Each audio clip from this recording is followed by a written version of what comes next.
मैं इसलिए कह रहा हूँ चूँकि आजकल के जो जिन सवालों को हम फेस कर रहे हैं वो असल में वो काफ़ी नया है और बहुत ही चुनौतीपूर्ण है, ये समझना चाहिए। लेबर मूवमेंट में मेरे करीब करीब जो है 40 साल से ज़्यादा समय बीत गया है और मैं नेशनल सेक्रेटरी के बतौर करीब करीब 30 साल मैंने इस देश के सेंट्रल ट्रीटमेंट को मैंने लीड किया है। कोई गवर्नमेंट करीब करीब 10-15 साल मैं इवन सेंट्रल गवर्नमेंट के साथ नेगोशिएशन में हम बैठे हैं सेंट्रल ट्रीटमेंट के बतौर पर, लेकिन आज की जो स्थिति देख रहा हूँ वो काफ़ी चुनौतीपूर्ण है। अभी एक स्टडी के मुताबिक मुझे जानकारी मिला है, ये जो डिजिटल टेक्नोलॉजी है इस टेक्नोलॉजी के चलते करीब आने वाले समय में 30 से 40 मिलियन अर्थात 30 से 40 करोड़ लोग इस टेक्नोलॉजी के शिकार होंगे।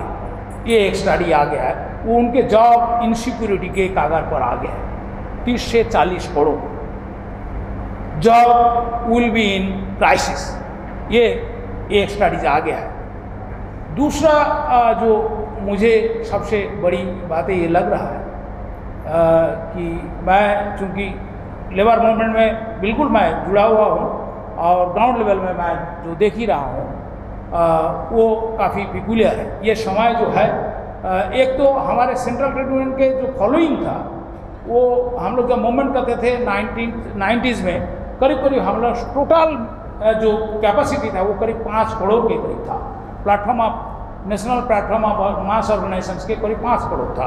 आज वो स्थिति नहीं है, ये एक स्थिति है। पॉलिटिकल पार्टी हमारे उस समय वामपंथी पार्टी या सेंट्रिस्ट कुछ पार्टी बहुत सारे देशों में था, हमारे स्टेट्स में था, तो वो विरोध करते थे, वो भी नहीं है। ये एक स्थिति बहुत संगीन है, ऐसी जगह पर आया हुआ है।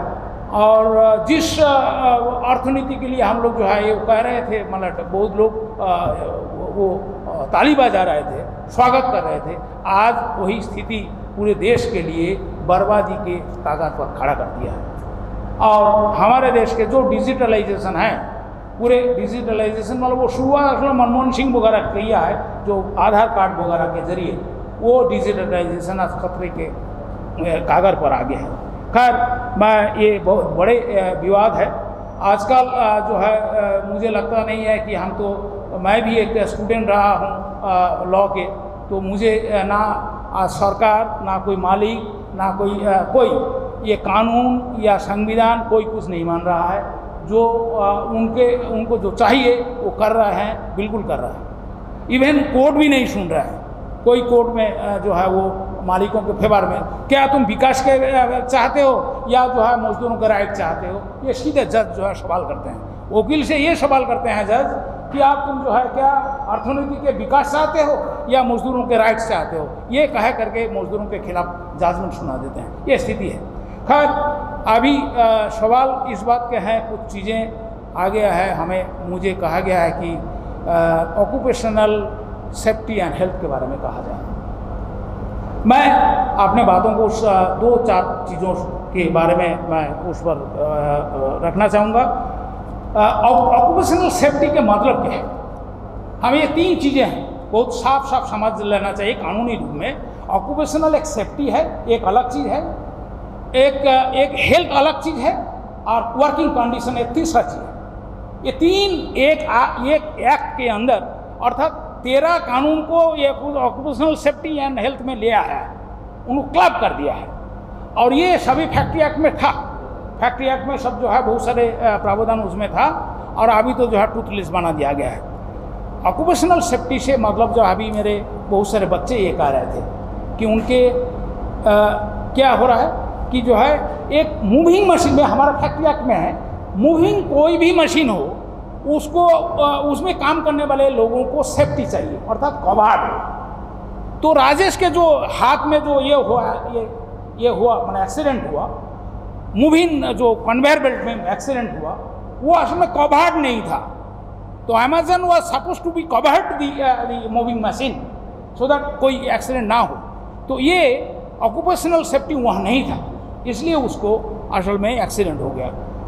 अब दूसरा आप आइए कि वहाँ मान लीजिए कोई लड़कियाँ, हमें अभी जानकारी मिला कि यहाँ है, यहाँ एक नेहा बोलकर के लड़की है, ये अभी काम कर रही है।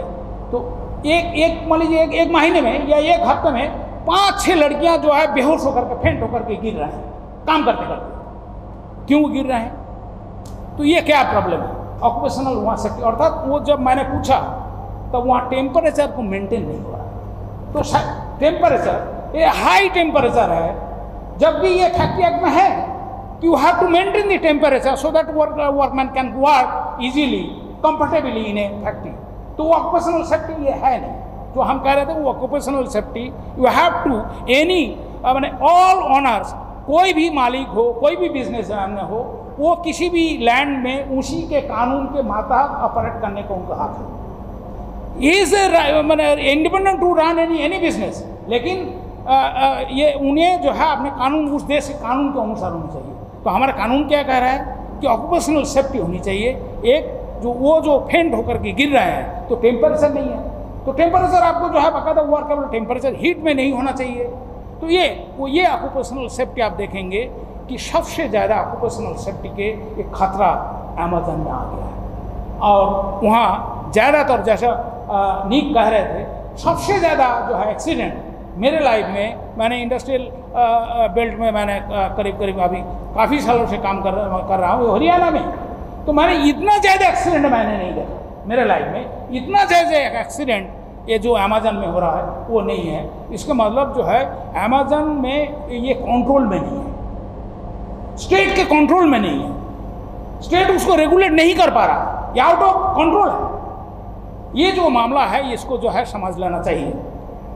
हमारा ये कहना है कि हेल्थ के जो, मैं ये मैंने ब्रीफ में, चूँकि हमारे जो है कॉलिंग साहब है हमारे गुरु, तो बहुत सारी चीज़ें रखेंगे, मैं थोड़ा टच करके मैं जा रहा हूँ। ये जो ऑक्यूपेशनल सेफ्टी, एक जो है जो लोडिंग अनलोडिंग में है, ये लोडिंग अनलोडिंग में काम करते हैं, उनके जो तादाद है काम करने की मात्रा, ये लिमिट नहीं है, लिमिट नहीं है।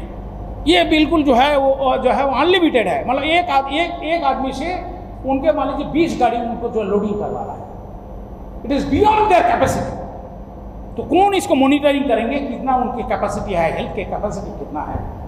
एक महिला से उनको ओवरवेट जो है लिफ्ट करवाया जा रहा है, जो उनके फैक्ट्री एक्ट में है नहीं। Factory act is prevented to lift the overweight by the women, कोई ये नहीं है।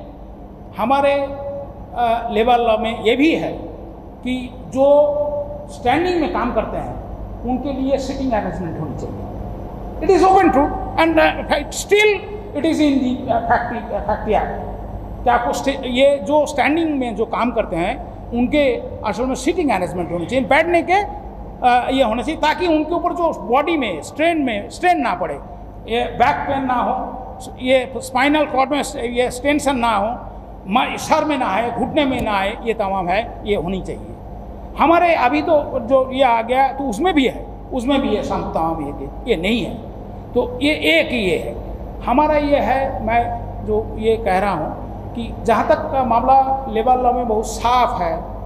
जब ये तमाम लेबर लॉ जो ये हुआ माइबी मूवमेंट में रहा, हमारे देश में जो है ये 44 लेबर लॉ ये ट्रीटमेंट मूवमेंट के जो उपज है, और इसके हर लॉ के पीछे एक जो है बहुत बड़े बड़े मूवमेंट थे। जैसे महिलाओं के इक्वल रिम्यूनरेशन एक्ट, ये महिलाओं के मूवमेंट के उपज है, वो तमाम चीज़ों को क्लैप कर दिया गया है। ये भयंकर मामला है। लायबिलिटी हुआ, ये जो मैनेजमेंट के लायबिलिटी ख़त्म कर दिया गया है, लायबिलिटी एक्ट है वो ख़त्म कर दिया गया। एक बात मैं ये कर रहा हूँ बहुत सिंपल से, 8 घंटे की ड्यूटी की मांग ये शिकागो के जो है वो शहीदों के दिनों से चल रहा है। 8 घंटे की ड्यूटी आज से 200 साल पहले से जो है चल रहा है, और वो जो है ILO वगैरह वो सब रिकॉग्नाइज कर लिया है। तो ये 8 घंटे की ड्यूटी का मामला क्या है? असल में लॉ में ये प्रोविज़न ये था, वो ये था 8 घंटा की ड्यूटी क्या है, 8 घंटा ड्यूटी, 8 घंटा रिक्रिएशन, 8 घंटा आराम। वो सो सके, आराम कर सके, रिक्रिएशन कर सके 8 घंटा, और 8 घंटा सो सके, 8 घंटा काम कर सके। This is the division of the 24 hours. और वो बाकायदा वो 10 आवर्स जो है अमेज़न 10 आवर्स लगा रहा है। 10 hours in a day.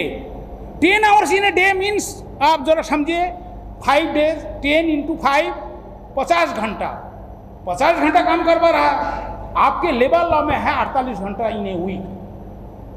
Is openly violating the labour law, openly violating, and not only in a single warehouse, even all warehouse in the all warehouse of the country, across the country 10 hours करवा रहा है। क्यों करवा रहा है? कोई उसको regulate नहीं करवा रहा है। ये जो चीज़ें हैं, कैमरा तो ये तो है ही। मैं ये कह रहा हूँ कि ये बहुत सारे ये मामला आ गया है कि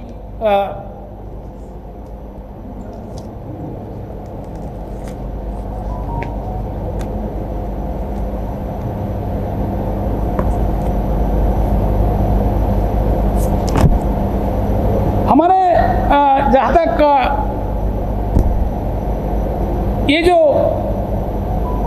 हमें ये लग रहा है कि जो है ये पूरे जो मजदूरों से हम पूछते हैं, वेयर हाउस के मजदूरों से, वो हर मजदूर ये कहते हैं कि हम जब वो ड्यूटी में जाते हैं तो हम कोई प्रिजन में जा रहे हैं, जेल में जा रहे हैं। तो जेल में जा रहे हैं मतलब उनके ऊपर एक तो कैमरा का है ही, है कि नहीं? तुम कहते हैं जेल में जा रहे हैं, और वो डर जैसे वो जब छूटते हैं तो उनको लगता है कि वो जो है वहाँ से छूट गया, इसलिए जेल के फीलिंग उनको ये आ रहा है। ये काम चीज़ उनकी। और क्या है कि आप उनके खिलाफ कोई पिटीशन नहीं कर सकते। उसमें एग्रीमेंट में ये है, कॉन्ट्रैक्ट में क्या है कि आप यदि कोई सूट फाइल करना चाहते हैं तो आपको करना पड़ेगा कहाँ? बेंगलोर में। The Amazon is operating the warehouse in Haryana, और आप लिटिगेशन करेंगे तो कहाँ? बेंगलोर में। तो वो place of the employment is determine the place of the litigation. वो हमारे गुरुजी जानते हैं, ये तो बताएंगे बहुत। तो हमारा ये कहना है कि ये बहुत भयंकर किस्म के लेबर लॉ वायलेशन हो रहा है। और मैं ये कह रहा हूँ कि जो ये तो सर्वेलेंस है ये तो है ही, लेकिन मेरा ये कहना है कि ये जो लोग कह रहे हैं कि हमारे बहुत सारे ह्यूमन राइट्स है, फलाना है, ये है, ये तमाम चीज़ों से कुछ नहीं। मैं कलीन साहब से बिल्कुल सहमत हूँ।